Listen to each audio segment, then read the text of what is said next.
Yes, good morning, all the students.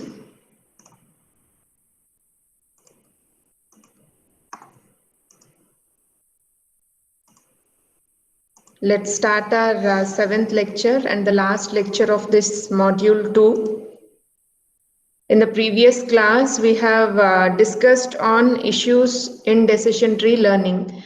And the first and most important issue that have to be addressed by the machine learning experts when they are trying to use this decision tree as the model to fit their data is avoiding overfitting the data. Overfitting the data is the model is learning too much from the data, and it is okay with any kind of alternative values to the attribute, so that it can't generalize well, it can't predict well with the unseen data or with the new data points, right? That is called as overfitting of the data. This has to be avoided. It should not be misunderstood that overfitting is a good performance, because overfitting will give good accuracy on the training data but not on test data that we have seen with the help of some graphs, right?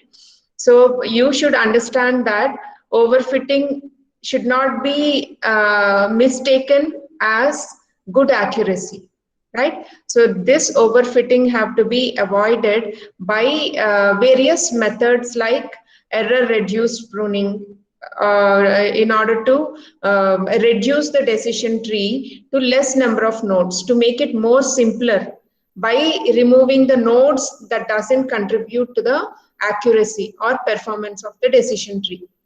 And we also have seen another method called as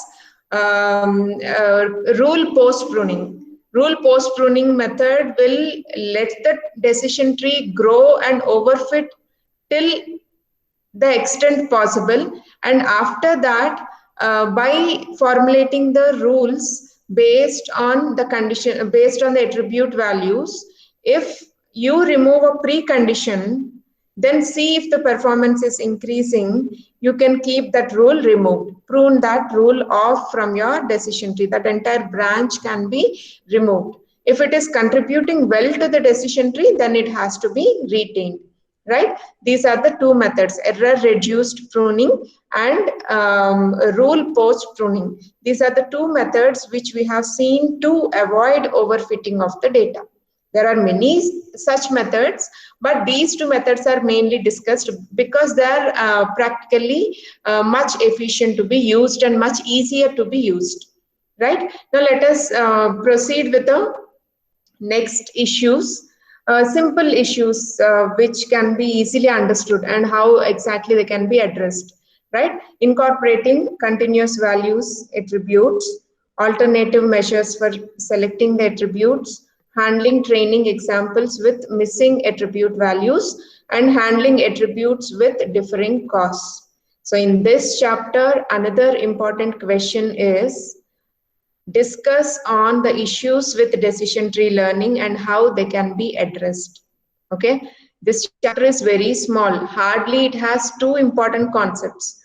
First concept is how to build a decision tree by considering the measures entropy and information gain. So when some training example set is given to you, you should be able to build the decision tree by taking into consideration the statistical measure called as information gain, which further uses entropy.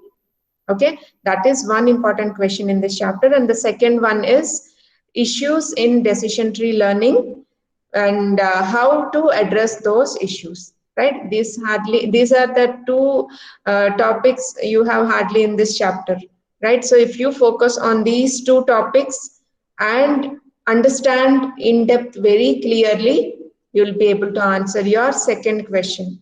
Okay, and not second question, third or fourth questions, right? Now, let's proceed with the other issues in this decision tree learning. The next issue coming up is in incorporating continuous valued attributes. How to incorporate continuous valued attributes? See, normally decision tree is meant to work with discrete valued attributes, right? Discrete valued attributes means yes or no. There is a categorization between the label, right? Yes or no, true or false. defaulter or not, genuine transaction or a fraudulent transaction, right? There is a categorization between what has to be predicted, male, female, right? There is a specific categorization for the outcome label. But in continuous valued attributes, can you do that?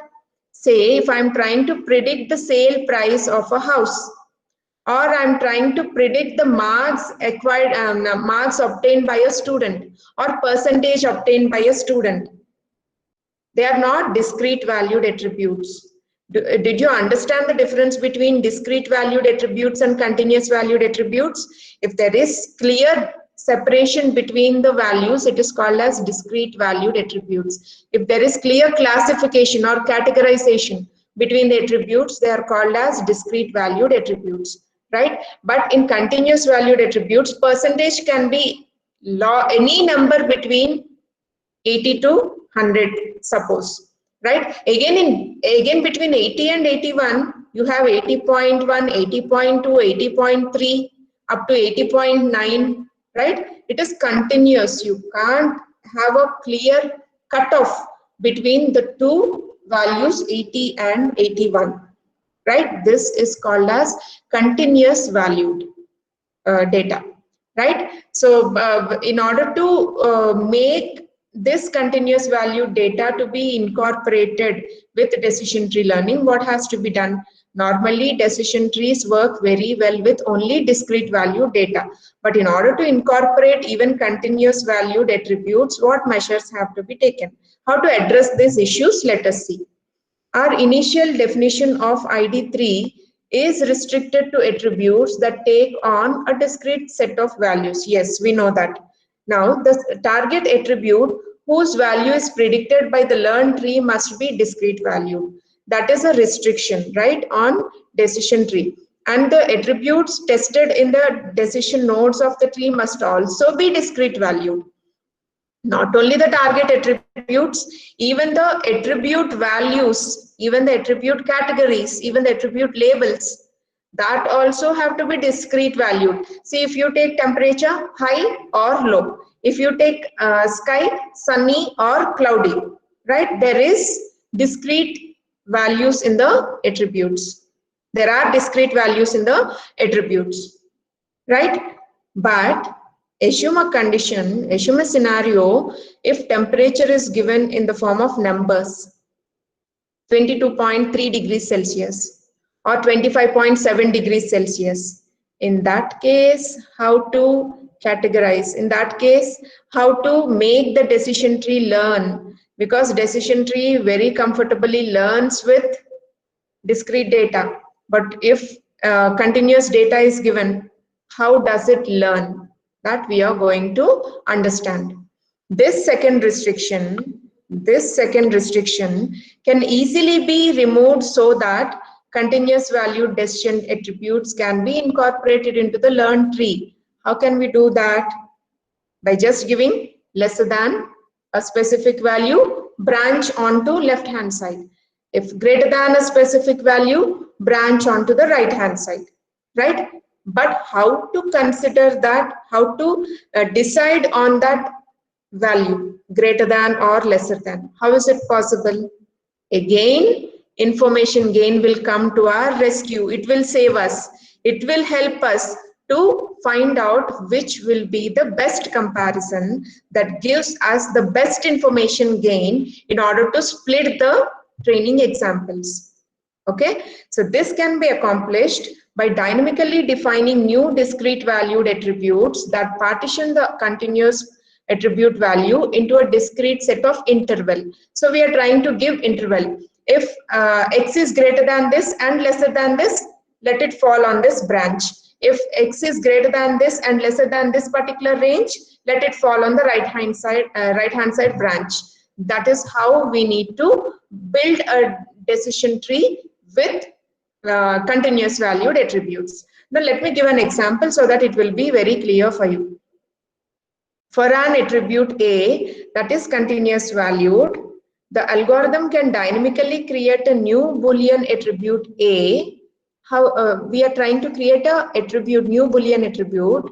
Now that is true if A is lesser than C and false otherwise. Say A is lesser than 10,000 annual income.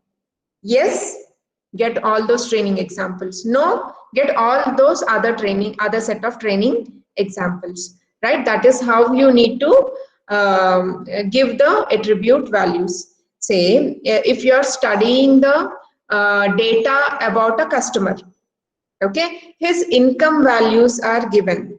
Income values are continuous valued attributes. Continuous valued attributes means it can be 5,000, 6,000, 7,000, and it can also be 12,000, 13,000, and so on, right? It is like a numerical value. Now, how to develop a branch in the decision tree with respect to this particular node? How to do that? By giving an interval or by giving a relational operator there.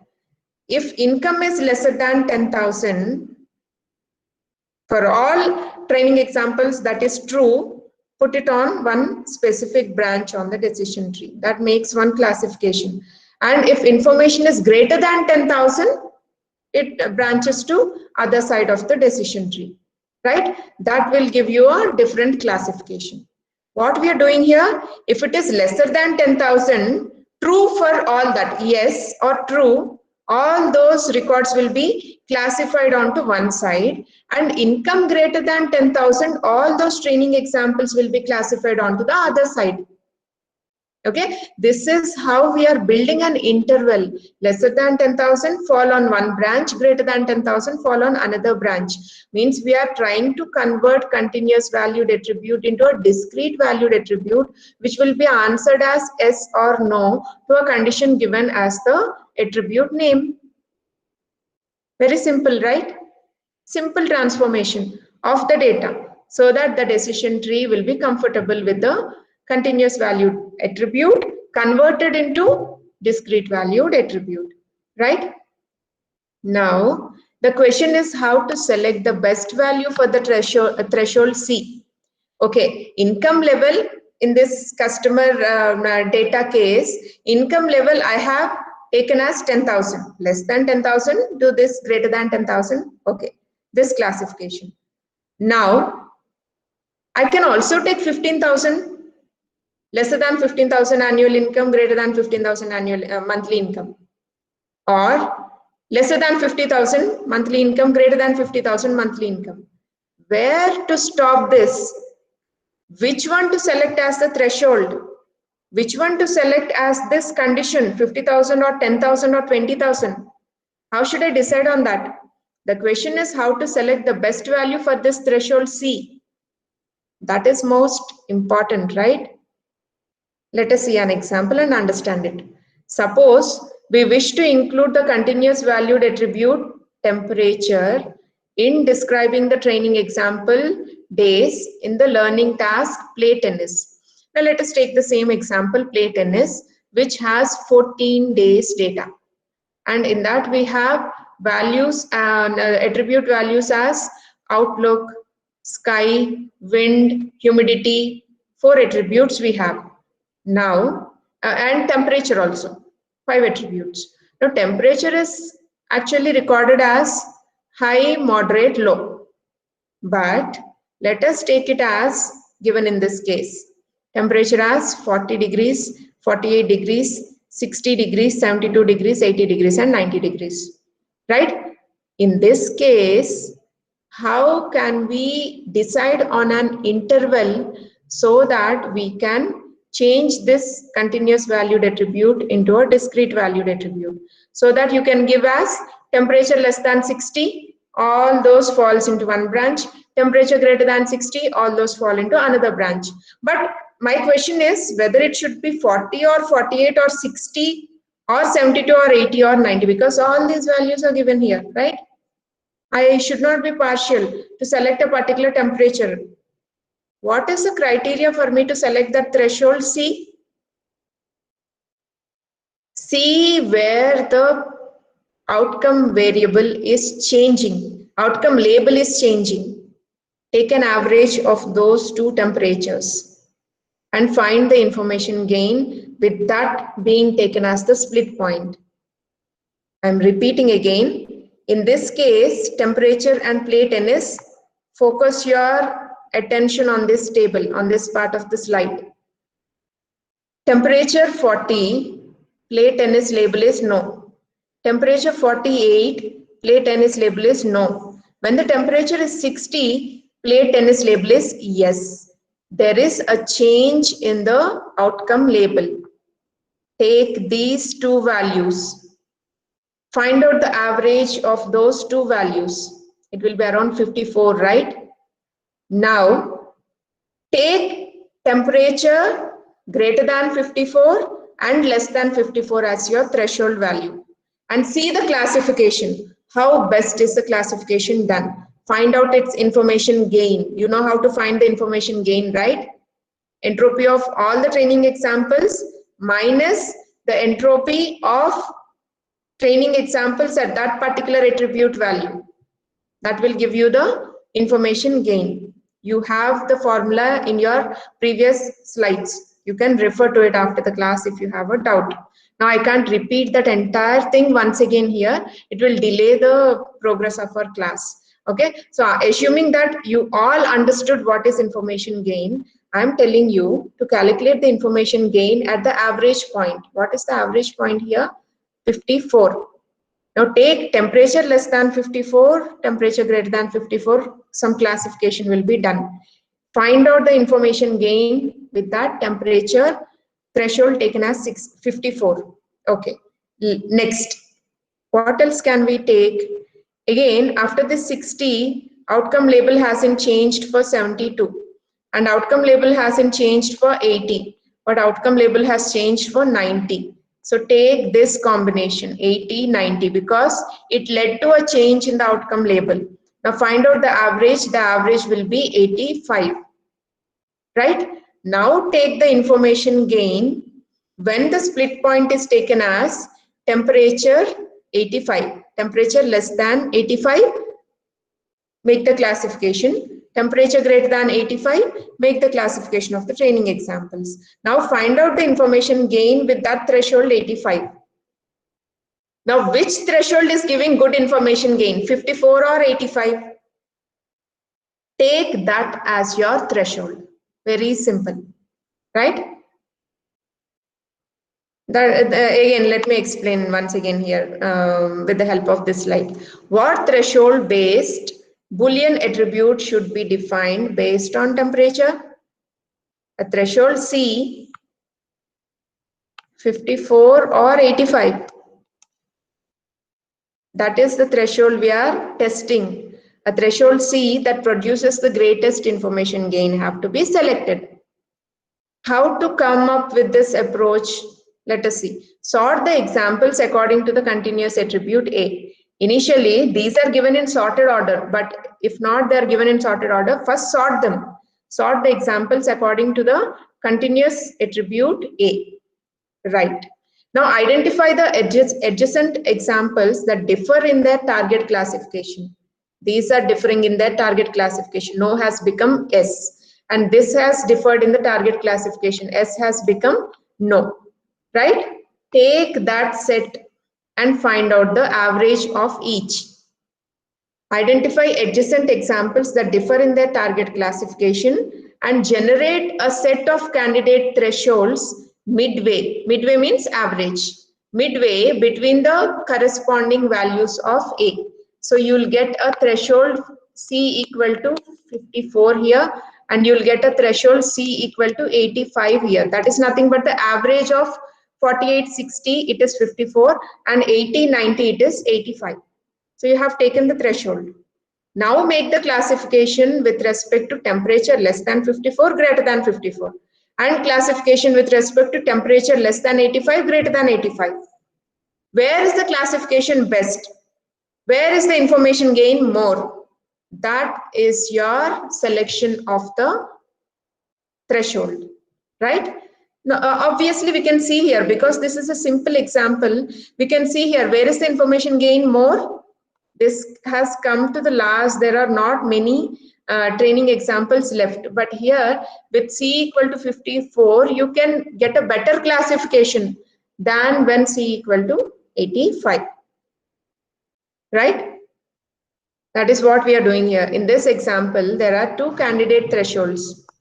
For this, corresponding to the values of temperature at which the value of plate tennis changes, that is 48 plus 60 by 2, that will give you 54, and 80 plus 90 by 2, that will give you 85 with this. Understood clearly? Any doubt with this, students? Now, the information gain can then be computed for each of the candidate attributes: temperature greater than 54 and temperature greater than 85. What will happen here? Temperature greater than 54, yes, all will be classified onto one branch. No, all will be classified onto another branch. Right.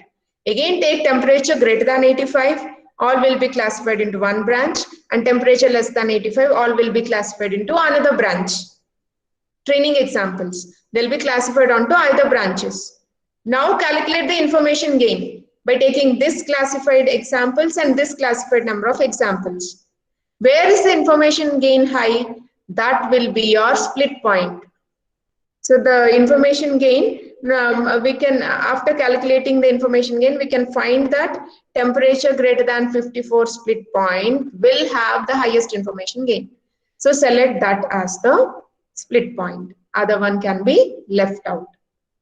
This is how we can convert continuous valued attributes given under temperature by taking the information gain with the split point and make it comfortable for the decision tree to learn from it.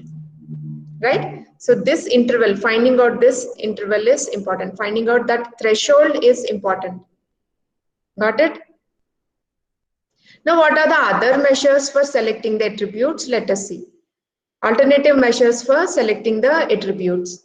There is a natural bias in the information gain measure that favors attributes with many values over those with few values, right? So when you are calculating the information gain, what is the bias there? Where you have large number of training examples that are obtained onto the leaf nodes. You remember the decision tree in the previous class? When a classification is done, some examples say D1, D2, D3 are brought onto this leaf node, and D5, D7, D9, D10, D12 are brought onto this particular leaf node. Now, the bias of this information gain measure is that it favors attributes with many values over those with few values. Okay, so where there is perfect classification, say 8 negative examples are there and 2 positive examples are there. In that case, we say this attribute is giving good information gain. That bias we have. Now, consider the attribute date. Let us consider a new attribute introduced into this example data set, that is date, which has a very large number of possible values, right? If you take in March, the data set is collected for whether the tennis is played or not, given the weather conditions and the date. Understand carefully. Date has 30 possible values. And on a given date, tennis is played, yes or no? There is only one possibility, right? And given the date, immediately it can perfectly classify whether the tennis is played or not. There is no ambiguity like outlook depends on sky, depends on wind speed, depends on humidity. There is no such dependency with date. On a specific date, the tennis is played, yes means yes. On a specific date, tennis is played, no. No means no itself. There is no further ambiguity in that. So you will get only one level tree, but many branches. As much as 30 branches are possible in March. 31 branches are possible in March. 30 branches are possible in April. 31 branches are possible in May. What is happening here? For every possible date, you are getting a perfect classification. But does it generalize well to the unseen data? That is our question. That is our criteria to select an attribute. Because date is perfectly classifying the outcome, because date is perfectly classifying the training example based on the outcome variable, we can't say it as a good predictor. Why? Let's see. If we were to add this attribute to the data in play tennis, it would have the highest information gain of any other attribute. It can have highest information gain than any other attribute. Why? Because it makes perfect classification, right? But why is it not a good predictor? But this decision tree would fare very poor on subsequent examples because it is not a useful predictor despite the fact that it perfectly separates the training data. Though date perfectly separates the training data, there are 30 dates given, 30 branches will be built and you have perfect classification. But it is not a good predictor. Why? It can't generalize well. Now a new date is given. Where is the branch available for that in the decision tree? There is no branch. How can it predict on that particular attribute then? Say it learnt everything on March date. Now a new data is given with April date. It wonders what to predict because there is no branch to proceed with that prediction. Means the generalization of your decision tree is being reduced because of being okay with every possible date, because of being okay with every possible alternative. So what is wrong with this date attribute? It has so many possible values that it is bound to separate the training examples into very small subsets, right? If it is on this date, very small number of subsets. On this date, very small number of subsets, because hardly 1 or 2 matches may be played on a particular date, right? Then only those examples will be classified with that particular date as the attribute value. What will happen now? Because very less number, because of this, it will have a very high information gain relative to the training examples. Yes, information gain is high because classification is perfect, despite being a very poor predictor of the target function over unseen instances. Now when some unseen instance is given, when some unseen example is given where the date is different, there is no branch in the decision tree to proceed with the prediction. It will stand wondering what has to be predicted, whether yes or no, because it doesn't know the new date. That is the disadvantage of completely relying on information gain, right? One way to avoid this difficulty is to select decision attributes based on some measure other than information gain. So we can't solely rely, we can't completely rely on information gain itself because of this kind of traps that may be posed or that may be challenged by this kind of attributes called as date. So what is the alternative? One alternative measure that has been used successfully is the gain ratio. Instead of information gain, we call it as now gain ratio, which further filters out the attributes such as date, what we have discussed. Okay, the gain ratio measures penalizes attributes such as date, what we have considered, by incorporating a term called split information. Okay, now what is the split information? It is sensitive to how broadly and uniformly the attribute splits the data. So it considers how broadly and uniformly the attribute splits the data. If the attribute is splitted narrowly means if the training examples are very less on the leaf nodes. On this date, only 2 matches are played. So only those 2 matches are classified. On the other date, only 3 matches are played, only 3 matches are classified. What is happening here? The broadness of the training examples that are brought onto the leaf node is very less. It is splitting too much, right? So that split information, let us calculate as S and A. S means the split information with an attribute A, as this measure is somewhat same like entropy itself. Okay, so the number of subsets that are split by this attribute value by the total number of training examples log the number of attributes split with this threshold, the number of subsets by the total number of training examples. This will give you the split information.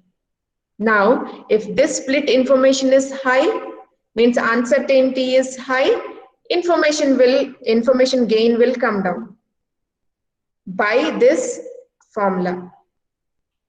Okay, now let us first see where S1 through SC. S1 through SC are the C subsets of examples resulting from partitioning S by the C valued attribute A. Okay, C valued attribute means, say A is dates in March. How many values will C have? 31 values. Now, when there are 31 values, this SI will increase so much, right? When this SI increases so much, entropy also will increase. When entropy increases, split information will increase. Now, how this plays an important role in understanding the information gain? The gain ratio measure is defined in terms of the earlier gain measure as well as the split information as follows. Gain of S of A, you know how to calculate, right? What is the information gain of the training example set by taking attribute A as the split point? You know how to calculate this in your previous topic, information gain of S of A. But this has to be now divided by the split information also. Means if more are the subsets that are being split onto the leaf nodes, if there are more number of branches, if denominator increases, what will happen? Numerator reduces. Numerator reduces means gain ratio reduces. Means the information gain with that particular attribute reduces. That itself will tell us that is not a good selection of attribute. Why? Because date is giving lots of branches. Though it is not giving more levels, it is giving lots of branches. Now, if you select date as the split point, your tree will start expanding like anything. Your tree will become complex. In order to avoid that, we have formulated this, the scientists have formulated this gain ratio. That gain ratio is gain, information gain, with the training examples when A is taken as the split point divided by the split information when A is taken as the split point. Now that will reduce the information gain if the split information is more. Means if the subsets divided by this threshold C are more, in that case this gain ratio will be less.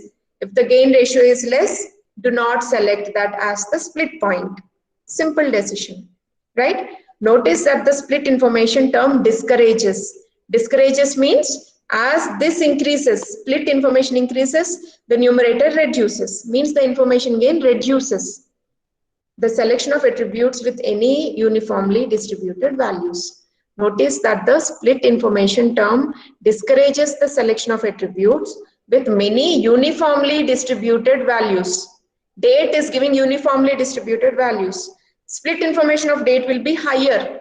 That will reduce the information gain with date. So you can easily decide that date is not a good split point, though it is giving perfect classification. Do not be misled by only information gain. Take the gain ratio. It will help you take a decision that whether that date is a good predictor or not, whether the date is a good attribute for classification or not. Very easy now, right? Not only information gain, now we are considering gain ratio also. Now, hereafter it is very easy. Other two issues, right? Let us proceed without any confusions. Handling training examples with missing attribute values. If there are missing attribute values, how to handle that scenario? In certain cases, the available data may be missing values for some attributes. Say, blood test result is available only for a subset of patients. For other set of patients, blood test results are not available. They haven't done the blood test, so they can't report those results. In that case, that attribute will be empty for them. In such cases, it is common to estimate the missing attribute value based on other examples for which this attribute has a known value. Normally what they do, they either take the mean of before and the after attribute and put it in that particular attribute value, or they take mode of the attribute values. Mode means frequently repeated value. Most of the patient's blood test result is this much. So put that for this missing value also. Those are such different kind. There are different kind of such approaches in order to put values into those missing attribute values. But let us take it more formally. Rather than giving median, rather than giving average, or rather than giving most frequent value, let us do it more formally in order to get good information gain. Consider the situation in which gain of S of A is to be calculated at a node N, say humidity. In the decision tree, to evaluate whether the attribute A, that is humidity, A is humidity, node N is the nth node, say first node or second node or third node, like that. Calculated at node N in the decision tree to evaluate whether the attribute A, that is humidity, is the best attribute to test at this decision node. Okay, now we are trying to find out whether humidity is the good split point in order to get pure classification. Now suppose that X is the set of all the attributes for a training example, and C of X, the outcome label, is one of the training examples in S, right? And that the value A of X is unknown. Now, for this training example set, one attribute value is unknown. Let us take the example. Okay. Now, what is our plan 1? Plan A, plan B, they'll tell, right? What is plan A? Assign the missing attribute value, the value that is most common among training examples at node N.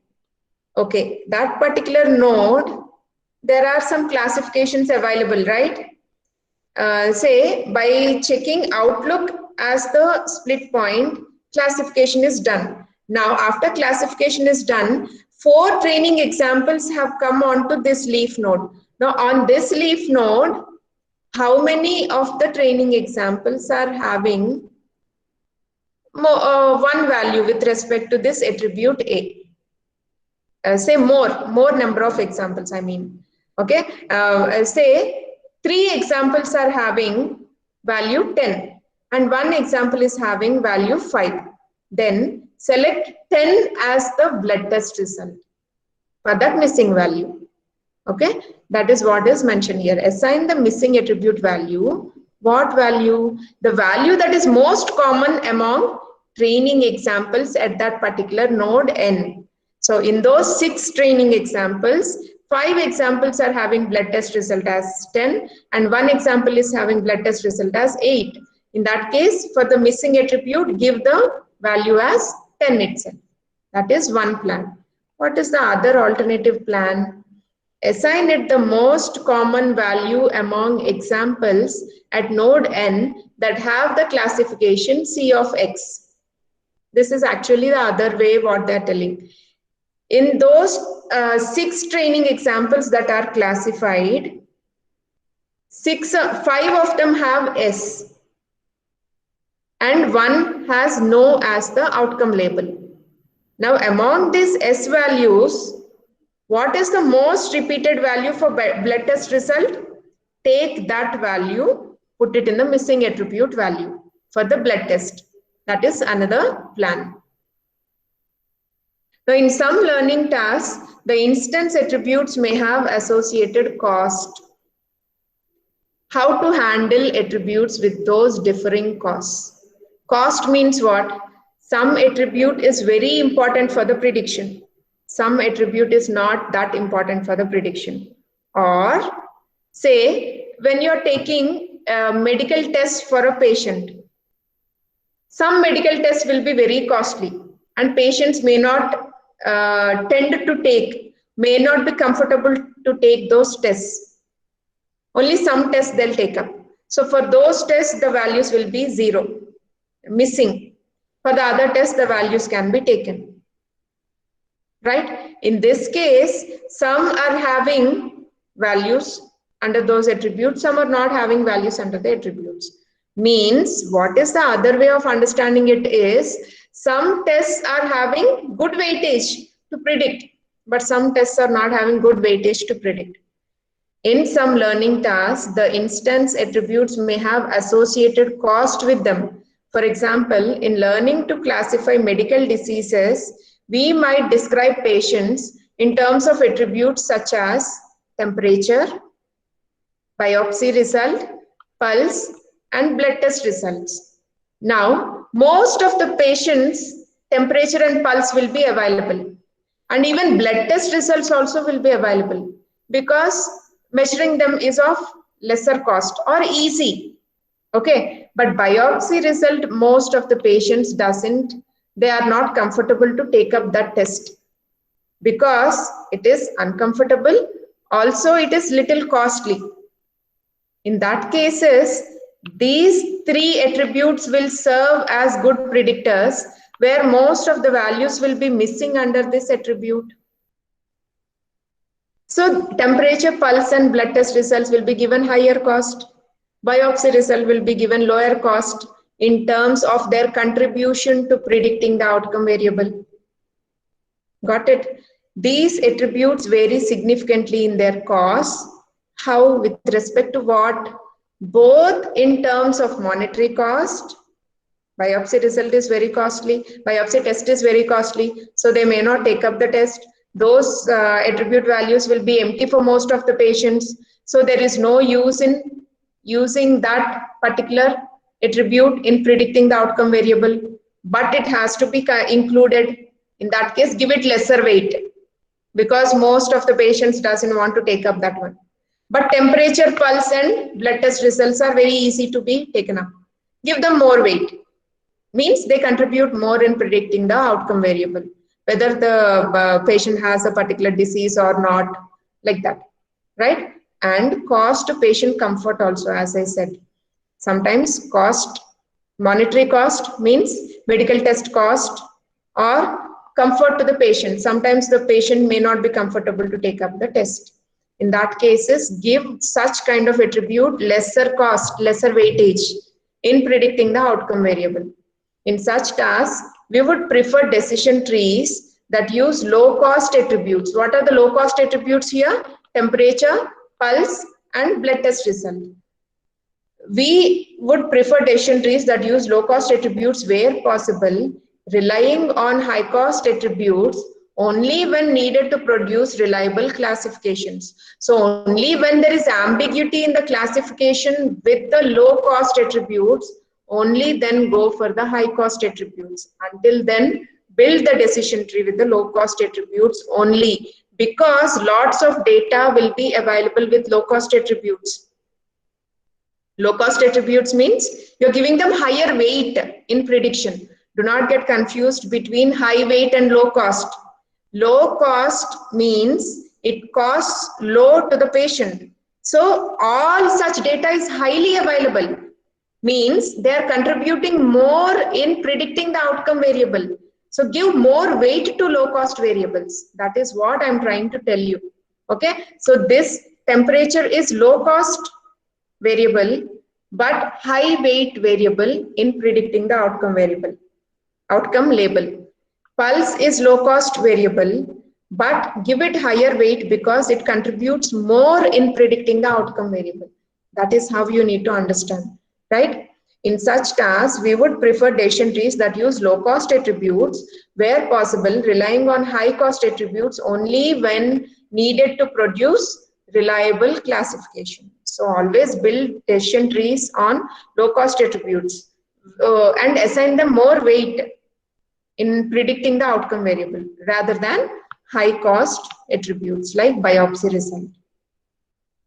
Okay, so how this can be further understood? ID3 can be modified to take into account attribute costs by introducing a cost term into the attribute selection measure. Let us introduce a cost term so that ID3 algorithm machine can understand better how to go forward with this differing costs. For example, we might divide the gain by the cost of the attribute so that lower cost attributes would be preferred. Very easy this is, do not get confused. We might divide the gain, information gain, by low cost attributes. Low cost attributes means information gain will be high. High cost attributes means denominator increases means information gain will be low. So that will give us a information about the low cost attributes and the high cost attributes information gain. Right? Now, while such cost-sensitive measures do not guarantee finding an optimal cost-sensitive decision tree, they do bias the search in favor of low-cost attributes. This is one disadvantage. When we take this low-cost or cost-sensitive decision trees, they may not guarantee us optimal decision trees. Why? Because we are having a bias towards low-cost attributes. We are trying to eliminate the usage of high cost attributes because they don't provide good information gain. So our tree will be obviously biased towards this low cost attributes only. Okay, and another example, if you take a robot perception task in which the robot must learn to classify different objects according to how they can be grasped by the robot's manipulator. Say there is a robot, it is trying to classify the objects. Before classifying, it has to learn how an object looks like. So it has some sensors which will scan the objects and it will create attributes for the objects, say edges or flat surfaces or round surfaces.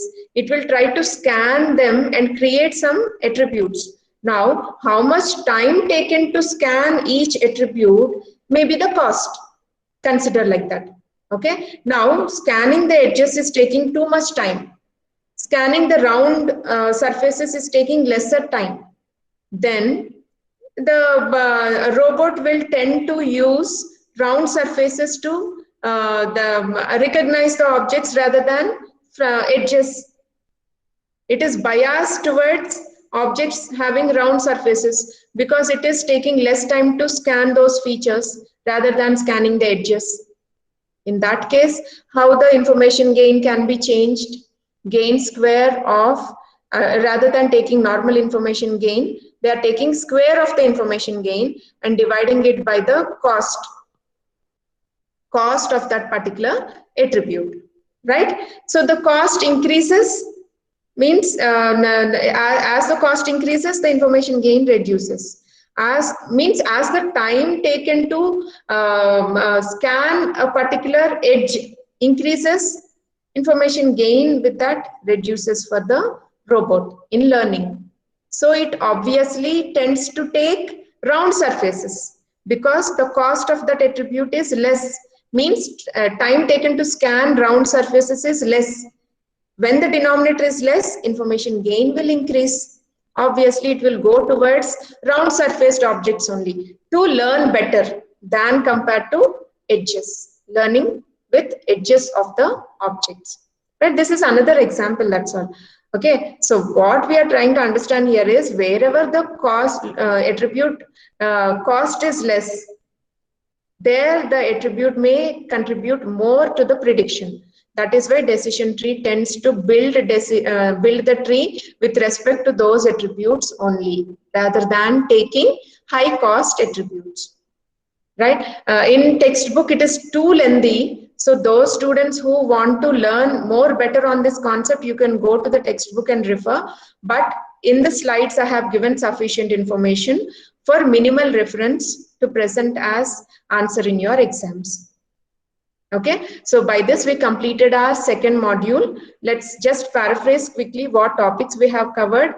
We have seen introduction to the decision tree algorithm and the decision tree representation and appropriate problems for decision tree learning and the basic decision tree algorithm ID3 and hypothesis-based search in decision tree learning.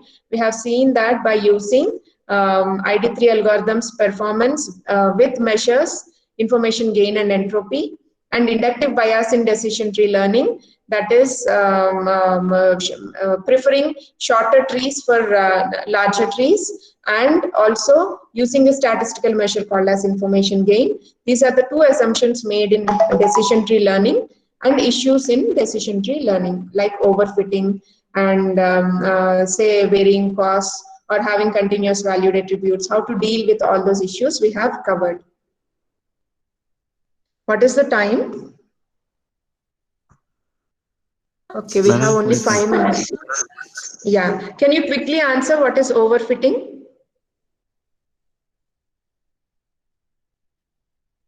Students? What is overfitting? Learning too much or learning too less? Learning too much. Yes, learning too much from the training examples is overfitting. That doesn't make it generalizable to the unseen data. Underfitting means learning very less. That also can't generalize very well with the unseen data. Okay, so what is generalizability of of a machine learning model? Predicting correctly with unseen data. That is called as its generalizability. Now, what is the inductive bias of decision tree learning? What are the two assumptions we make in decision tree learning, students? Quickly.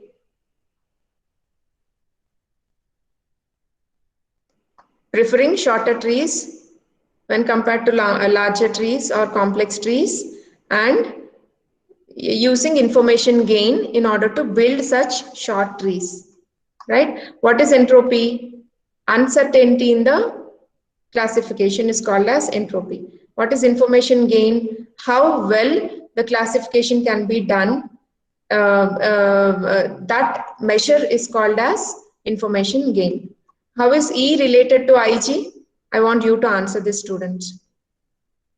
How is entropy related to information gain? Directly proportional or inversely proportional? Students? Entropy is directly Inversely proportional proportional. to. Very good. Inversely proportional. Uncertainty in the classification increases, information gain reduces. Uncertainty in the classification reduces, information gain increases. What is the reason to perform pruning of decision trees? One crisp answer. What is the reason to perform pruning of decision trees? Why do you prune the decision trees? To avoid?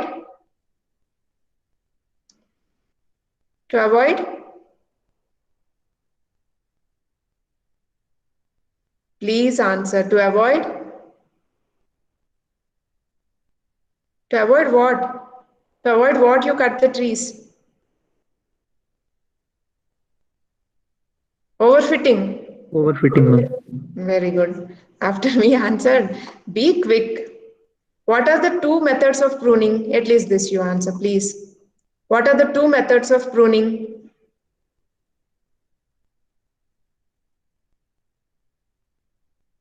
Error reduced pruning and other one? Rule was pruning. Very good. Rule post pruning. Error reduced pruning, where the error has to be reduced when some pruning happens, or rule post pruning, when some rule is removed, performance have to be increased. If the performance is not increased, retain the rule, do not prune it. Okay, that is the criteria in order to prune the trees which are resulting in overfitting, right? This is how we conclude our second module. We are taking too much time in concluding in completing the syllabus. So you have to be fast in your understanding, students, right? Go through first and second chapters quickly once. and see if you have any doubts, you can ask me before going to the third module tomorrow. Okay, we'll end the class here and meet in the next class.